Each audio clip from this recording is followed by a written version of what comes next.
Cue the Twilight Zone theme, folks.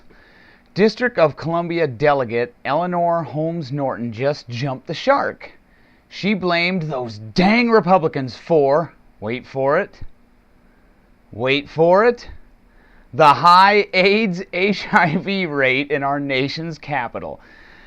Delegate Eleanor Holmes Norton, Democrat, is blaming Republican lawmakers for the District of Columbia's high HIV/AIDS rate.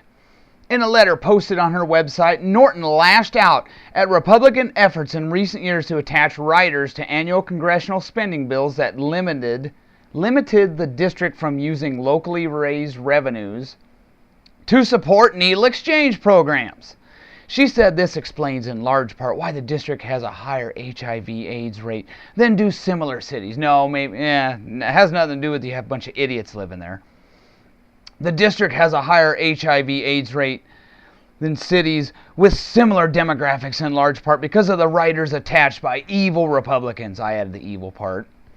Norton wrote in a letter on Tuesday, Republican efforts came at the cost of many lives and illness caused by the spread of the virus, she said. Excuse me, Eleanor, but unless you get AIDS via a blood transfusion or from your mother during pregnancy, it's your fault. Personally, and I know I'll probably get some flack for this, I don't care if you smoke dope, snort coke, drink Drano, smoke methamphetamines, whatever. I'm not versed in all the drug lingo, so I don't know if you even smoke it or whatever. Whatever you put into your body, that's your choice, because I don't think the government should protect you from yourself. But on the other hand, you should bear the responsibility of your own actions. So if you're an idiot out there doing drugs and you're sharing needles, it's not my job to pay for you to exchange your needles, you idiot.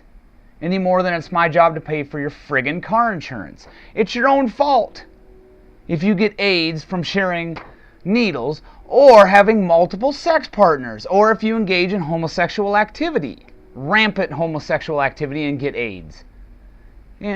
It's a personal responsibility, Eleanor. It's not anyone's fault but themselves. Like I said, unless you get it from a blood transfusion or your mother had it. This makes me harken back to something EPA stooge Lisa Jackson said.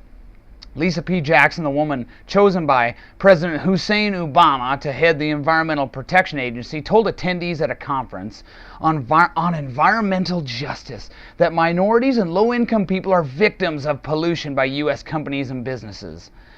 There are too many places in this country where pollution and environmental degradation fall disproportionately, that's the key word, on low-income and minority communities, Jackson said via video at the 3rd Annual State of the Environmental Justice in America 2009 conference in Arlington, Virginia on Friday. This was back in June.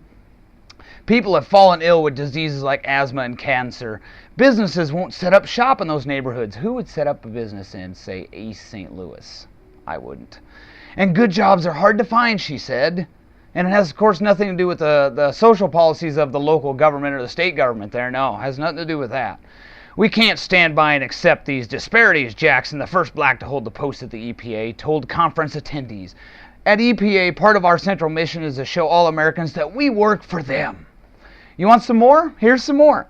Chris Foreman, professor and director of the Social Policy Program at the University of Maryland School of Public Policy and author of the book The Promise and Peril of Environmental Justice, argues that while the environmental justice movement has rightfully put equality and accessibility for minorities and low-income Americans into the national environmental policy conversation, it may overlook the more important challenges facing these communities.